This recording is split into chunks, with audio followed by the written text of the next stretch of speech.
Et je donne à présent la parole au représentant de l'Algérie. Monsieur le Président, Excellence, Monsieur Ignacio Cassis, at the outset, I would like to thank you for convening this meeting of the Security Council.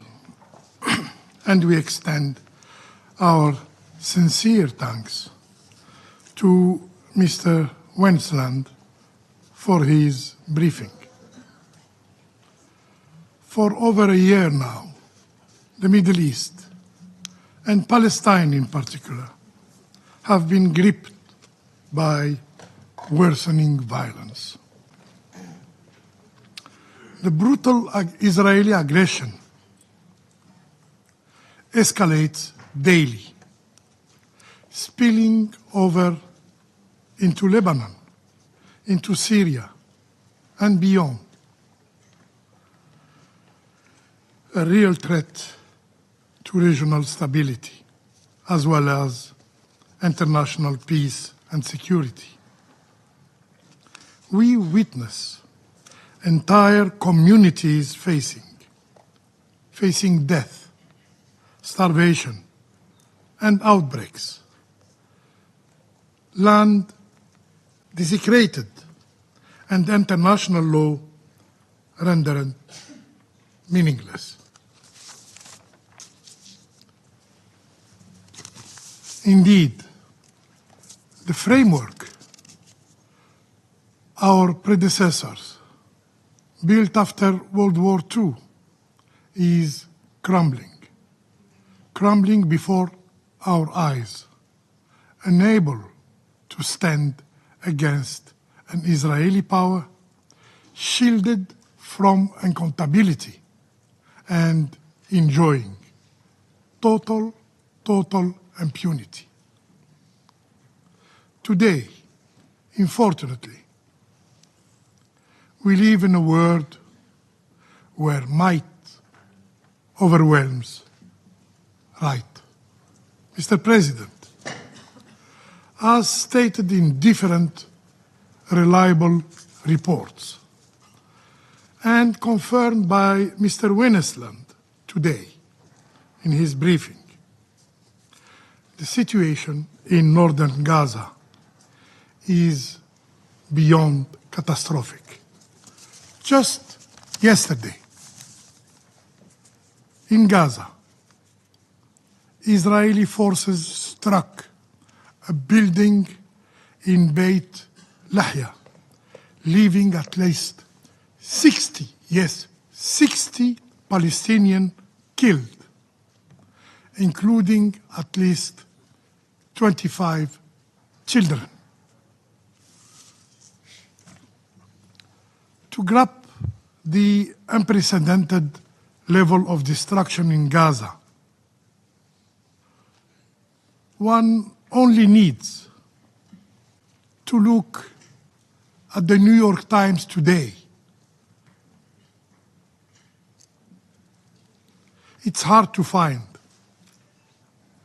in Gaza a single building that remains undamaged. This destruction is not driven by military objectives, but rather reflects a policy, an Israeli policy, aimed at forcibly displacing Palestinians from their homes. As one UNRWA staff member described, people in northern Gaza are waiting for death. They are feeling abandoned, hopeless, and alone. For 3 weeks now, relentless bombing have denied even UN staff access to food and medical care.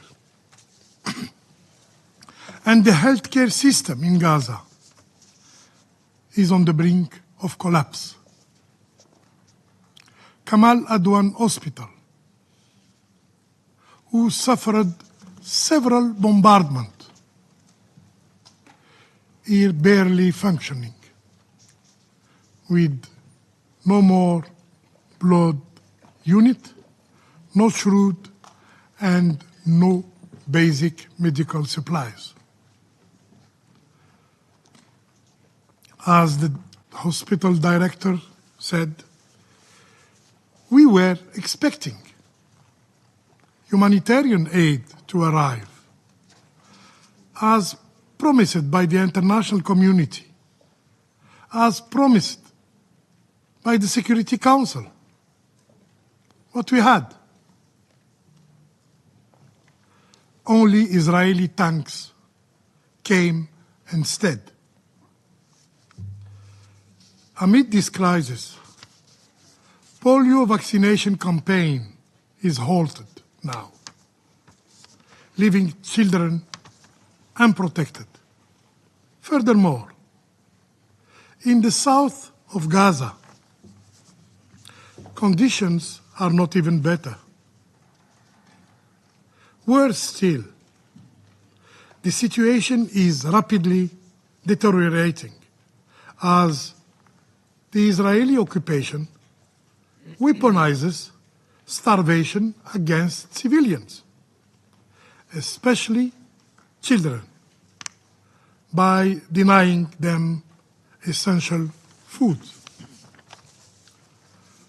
According to verified figures, during last year, more than 200,000 aid trucks have been barred from entering Gaza. This is the real face of an Israeli occupation that threats Palestinians as less than human beings. Mr. President, UNRWA, the lifeline of hundreds of thousands of Palestinians, faces relentless attacks by the occupying power. 231 staff members of UNRWA have been killed.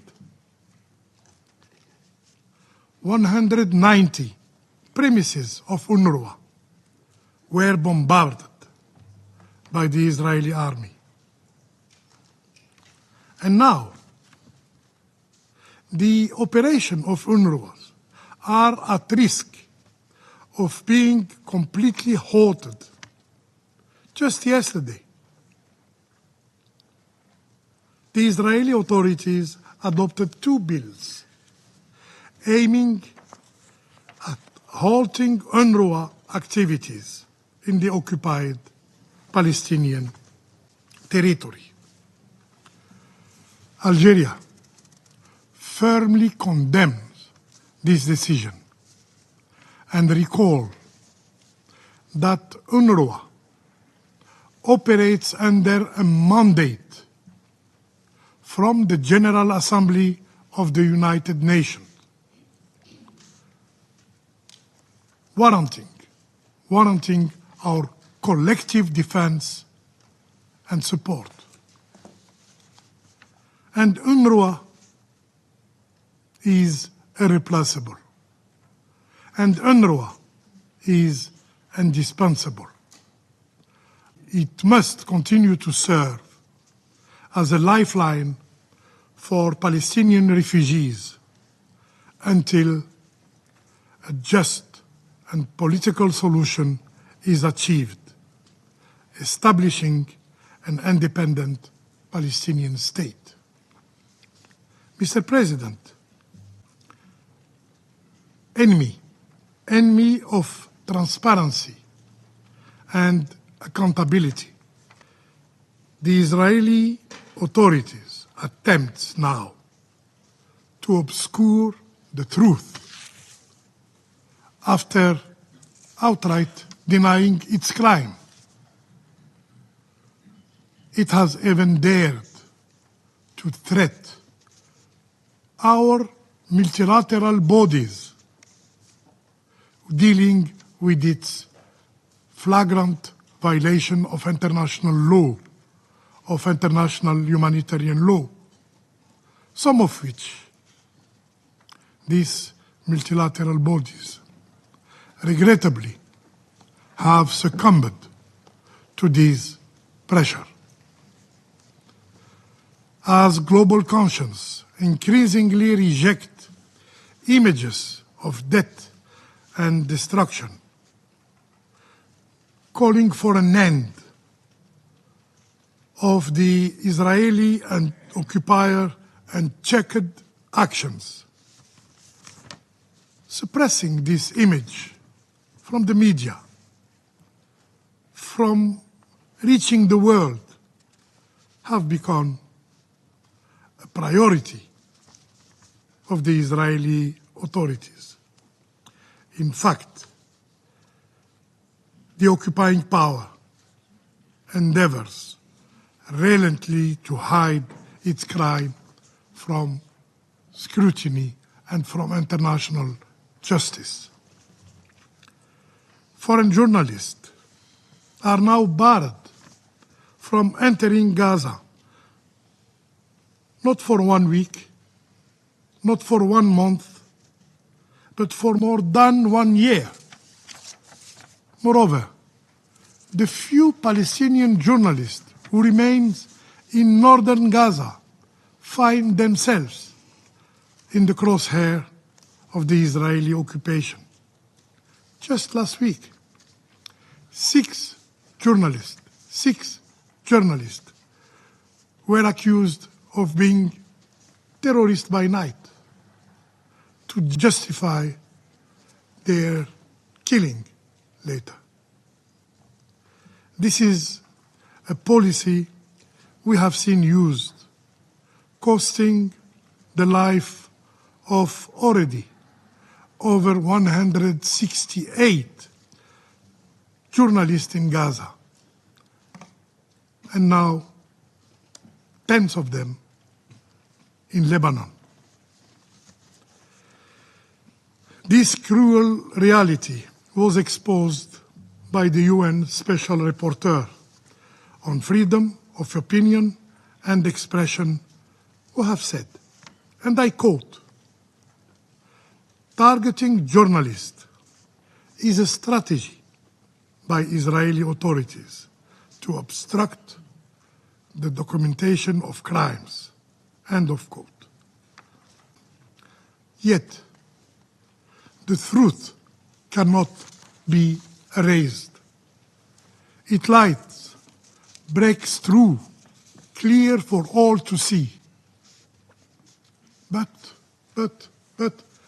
where are the voices of those who once claimed being champions of freedom of speech, of freedom of information? Why this silence in the face of such blatant transgressions? Mr. President, unfortunately, our recent deliberations have reduced Palestinian nightmare, Palestinian suffering, into a mere count of aid trucks. However, the source of the suffering of the Palestinian people is not just a humanitarian crisis. It is a political crisis rooted in decades of occupation, decades of oppression, dating back to the Nakba. In this regard, the international community failure to uphold their inalienable right has deepened the tragedy. The core issue in the Middle East is the occupation, is the oppression. Only by addressing this root cause, we can hope for just and lasting peace in the Middle East. Let's work together to impose, yes, to impose an immediate and unconditional ceasefire in Gaza, in Lebanon, and to launch a genuine peace process that brings an end to the occupation of Arab land. I thank you. Je remercie le représentant de l'Algérie de sa déclaration.